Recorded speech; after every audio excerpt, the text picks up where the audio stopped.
Let's begin this morning with U.S. officials that are telling CBS News that a major Iranian attack aimed at military targets in Israel could happen as soon as today. It could involve more than 100 drones, as well as dozens of cruise missiles and potentially ballistic missiles. The U.S. has urged Americans in Israel to restrict their movements ahead of a possible attack, which would be retaliation for Israel's deadly bombing of Iran's embassy in Syria early this month. Deborah Patta has more on fears of a wider war. Israel is braced for the worst-case scenario, the possibility of a direct attack on Israeli soil from Iran in retaliation for the bombing of its embassy in Damascus. Whoever harms us, we will harm them. Prime Minister Benjamin Netanyahu said at a military airbase, "We are prepared, both defensively and offensively." Former Mossad official and Iran security expert Sima Shine says this is a dangerous moment for the region. Is this the most worried you've been? Yeah, I think this is the most worried. I think it's on both sides, in Israel and in Iran. She says if Iran strikes Israel, it could involve missiles and drones similar to the Iranian attack on a Saudi oil facility in 2019. They will try to do it on a military or some military asset. The question will be the damage, how many injured people killed, and I think it has the potential for a huge escalation. However, she stresses that she still believes neither side wants a regional conflict, and that will be weighing heavily on Iran's mind. Shine told us that Iran's major dilemma is how to respond in such a way that the conflict does not escalate further.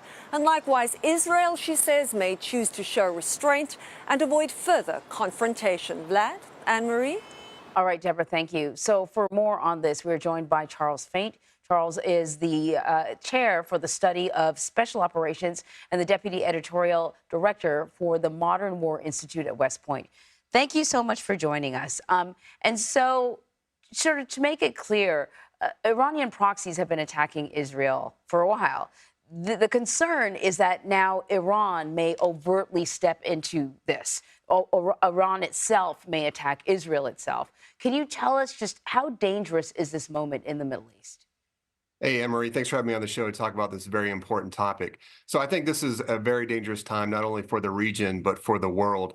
Tensions are at extreme high right now. The move to strike the embassy annex of the Iranians was an extremely provocative move. So I think we can see any number of things happening in the very near future that have an impact that might result in a regional conflagration, if not affect the entire world. So when you say any number of things, what might an Iranian attack look like? Well, Anne-Marie, I think we could see probably 5 potential courses of action. The first one, of course, there's always the course of action to do nothing. And to do nothing, I don't mean that the Iranians pretend that like this never happened. But for example, if there were a ceasefire in Gaza, they might declare victory with that, saying that they got what they wanted and are now going to take the higher road.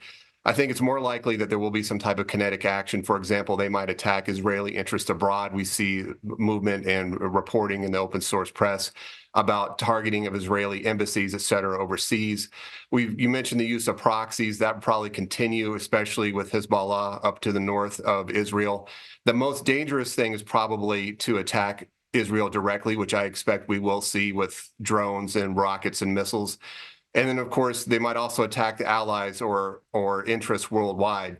The most dangerous course of action is probably some type of combination of all of those. And I think that's what Israel and the world is bracing for, the worst. Mm-hmm. And obviously, everyone is also concerned that there could be a miscalculation or a mistake when things are so tense.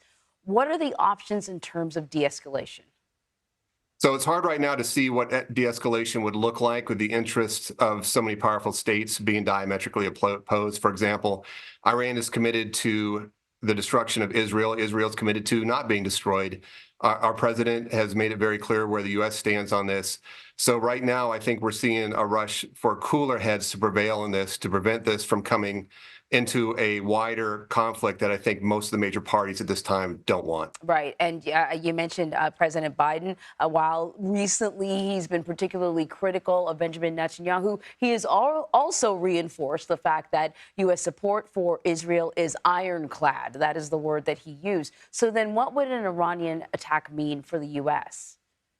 It would probably mean that the U.S. would create a sanctioned regime to punish the Iranian government again. Of course, there'll be a lot of things going on behind the scenes that we're not aware of. But the most dangerous thing from American perspective is probably the introduction of U.S. boots on the ground or U.S. and Iran getting into direct military conflict. All right, Charles Fate, the eyes of the world watching this area of the world. Thank you so much. Thank you, Anne-Marie.